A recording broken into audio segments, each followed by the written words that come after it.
internet freedom activists say the Dubai episode is the latest incident in an alarming trend, that entire governments are censoring the internet.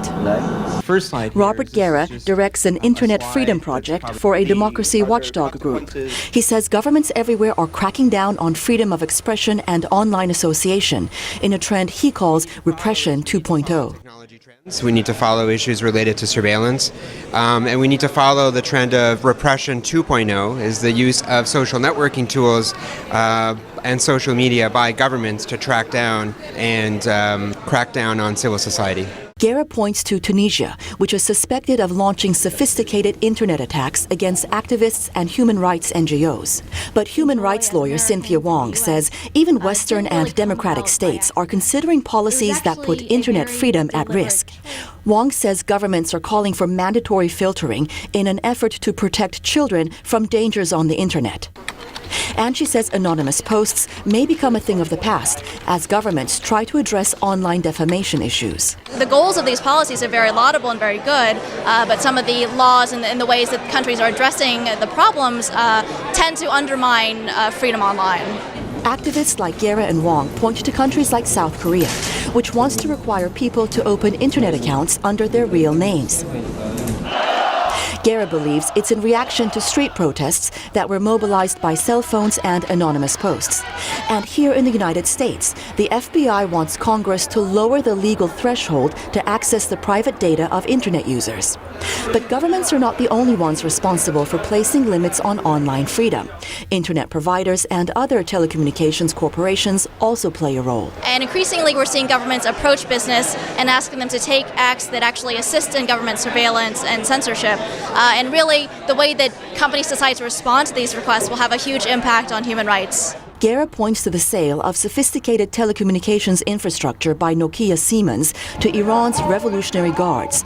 The deal included equipment that allows law enforcement to monitor mobile phone calls and track the location of cell phone users. But Google's Bob Bornstein says internet freedom is an imperfect thing, and people should not think of the internet in idealistic terms.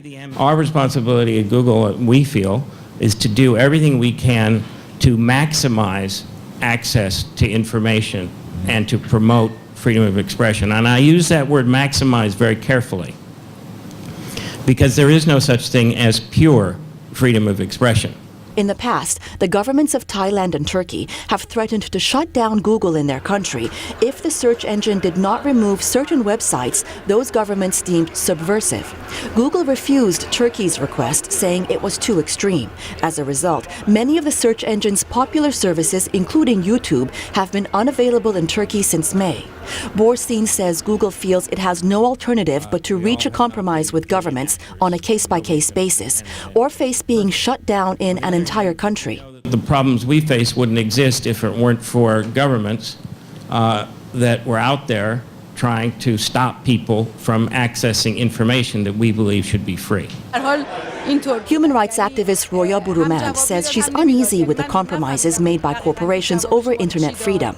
But she adds the willingness of companies like Google to have a public conversation about it is a step in the right direction. 10 years ago, we wouldn't have thought that large corporations would have a responsibility in this issue.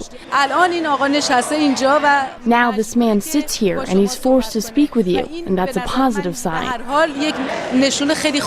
Wong says China is perfecting its online surveillance systems on its citizens, and it's gradually closing up the internet as a place for free civil discourse. She adds many countries are looking to China as a model for how to place those restrictions on their own people. Rabiee, VOA News, Washington.